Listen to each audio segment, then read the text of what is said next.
Pour moi, le jaune, c'est le soleil, la chaleur. Ça ressemble à la maison d'accueil qui aussi nous emmène vers la lumière avec tout ce qu'on a vécu dans l'obscurité et qu'on fermait les yeux.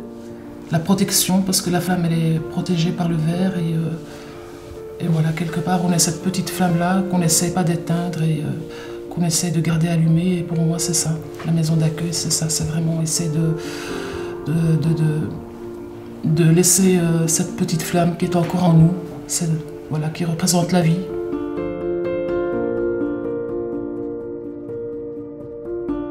Ça représente la femme battue comme moi, une femme déprimée, une femme qui pleure tout le temps, une femme qui ne sait où aller, une femme qui est dominée par son partenaire, une femme épuisée.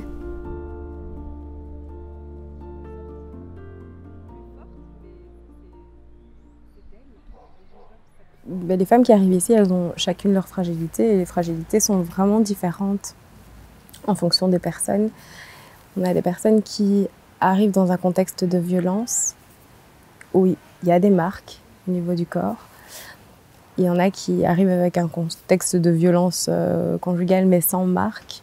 Et il y a des personnes qui viennent sans contexte de violence. Donc tout se mélange un peu, mais je pense qu'elles arrivent à y trouver un certain équilibre parce que justement, on est spécifique, on a notre spécificité, mais en dehors de ça, ce n'est pas que des personnes qui ont subi des violences et qui du coup ressassent constamment les mêmes thèmes. Et ça les aide, je pense aussi entre elles dans la vie communautaire que de pouvoir sortir un petit peu de leur contexte.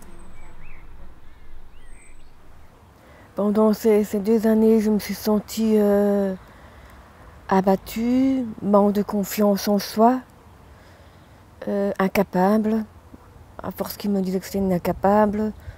Et me connaissant, je dis mais non, je sais ce que je vaux, je peux me battre. Et je n'en parlais pas à mon entourage. Certaines personnes ont remarqué, ne disaient rien. C'est pour ça que j'ai été voir la psychologue pour me faire aider. Et là, j'ai ouvert les yeux que je ne m'étais pas trompée de son comportement à lui. Et au fur et à mesure, j'ai repris confiance en moi. Je voulais me battre pour mon fils. Et pour moi aussi, mentalement, pour que je me sente mieux après. Je dois prendre surtout soin de moi aussi. Et c'est pas tout le temps en fréquentant quelqu'un qui vous rabaisse que vous allez vous sentir mieux. Il faut tourner la page.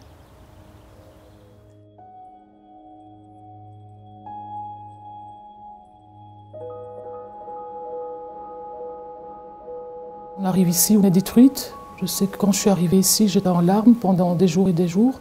J'ai subi beaucoup de violences psychologiques, physiques aussi.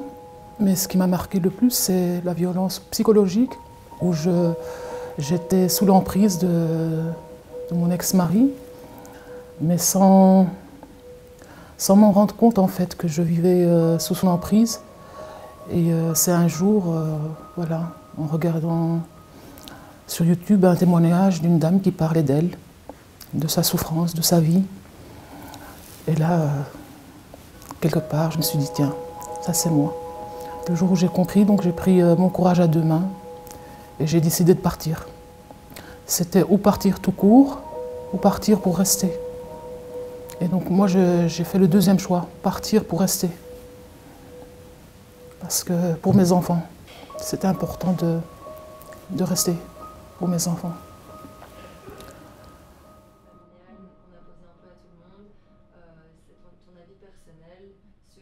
De la violence conjugale, c'est une tentative de faire en sorte que l'autre n'existe pas en fait. Et donc il y a vraiment toute cette dimension de domination qui est exercée à travers ces formes de violence conjugale. Et la violence conjugale laisse des marques, puisque ce sont des femmes qui vont avoir beaucoup de mal à nous faire confiance par la suite. Dès qu'on reçoit le premier coup, il faut savoir que si on ne part pas, ça recommencera. Même si le conjoint dit « je ne recommencerai pas », ce n'est pas vrai. C'est une image qu'il nous donne, mais dès le premier coup, il faut partir. Et il faut savoir qu'on n'est pas les seuls, que ça existe, qu'on en aurait beaucoup plus qu'on ne le croit, qu'il y a des centres qui sont là pour aider, qu'on a besoin de ces centres pour se soutenir, donner l'amour l'un à l'autre, et que c'est possible de s'en sortir, qu'on mérite de sortir de cet enfer, et qu'on a le droit d'être heureuse, on le mérite. Les personnes elles viennent surtout par un manque de sécurité et c'est la première chose qu'on essaye de leur offrir, c'est vraiment cette sécurité. Nous, c'est ce qu'on leur demande, c'est un temps de réflexion, c'est de pouvoir réfléchir un petit peu et prendre du recul par rapport à leur situation. Il y a des personnes qui viennent, qui font déjà le premier pas de venir ici, mais pour qui c'est tellement difficile qu'elles repartent 2 ou 3 jours après. Mais c'est déjà un premier pas. Elles ont vu qu'il y avait des maisons qui existaient, elles ont aussi entendu qu'on pouvait les aider, ne fût-ce qu'en venant dans notre antenne, en post-hébergement ou en ambulatoire. Donc il y a un lien qui a déjà été créé.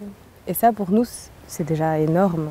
Beaucoup de personnes hébergées culpabilisent énormément. Il y a vraiment beaucoup de honte, parce que ce sont des choses qui se passent dans le cercle familial. Bien souvent, les gens n'en parlent pas à l'extérieur. Les enfants aussi n'en parlent pas à l'extérieur. Donc il y a énormément de culpabilité. Et ça, c'est une des choses aussi qu'on fait à leur arrivée, c'est de nouveau remettre un cadre en disant voilà, moi je te dis que ce que tu as vécu, c'est inacceptable. Et même c'est illégal. Il y a des lois qui disent qu'on n'a pas le droit de faire ça. Et entendre simplement que non, c'est pas acceptable. Même si tu avais mal préparé la nourriture, même si tu étais rentré en retard, même si... Non, c'est pas acceptable.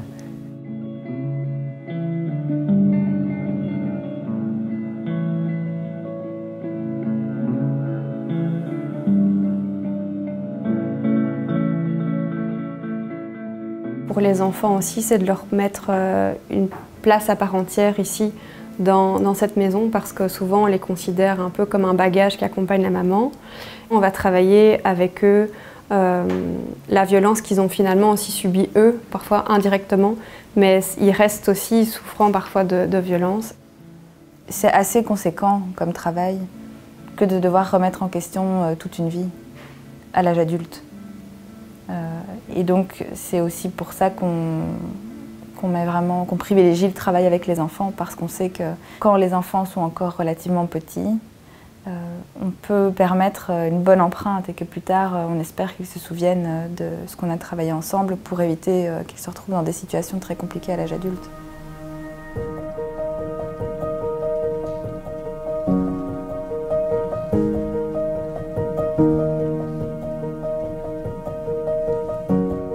Dès que je suis arrivée, j'étais très touchée par l'accueil et l'amour de toutes les filles. J'ai réalisé qu'on n'était pas les seuls. Et je les remercie de l'amour qu'elles donnent à mon fils, qu'on est soudés et ça fait du bien. On est admiratifs. Nous sommes vraiment admiratifs de la force qu'elles peuvent avoir, le nombre de fois, parce qu'on entend leur histoire de vie, de leur enfance, etc. Et on se dit, mais nous, si on avait vécu ça, où est-ce qu'on serait aujourd'hui? Est-ce qu'on serait même encore vivants? C'est des femmes qui repartent à zéro après 30 ans, 40 ans, 20 ans, ça dépend un peu des cas, qui ressortent plus fortes, mais c'est d'elles. Elles ne peuvent s'attribuer les mérites que d'elles-mêmes, en fait. Ce que j'ai trouvé dans la maison d'accueil, c'est ça. C'est les jeunes mains du groupe qui m'ont écouté, qui m'ont entendu. Elles ont une patience d'ange. Elles vous écoutent, elles ne vous jugent pas. Et elles m'ont vraiment apporté beaucoup. Donc je ne suis pas une femme pleureuse comme ici au début. Mais quand je suis venue à la maison d'accueil maintenant, regarde comment je suis devenue, souriante, épanouie, et mon avenir aussi, c'est comme ça.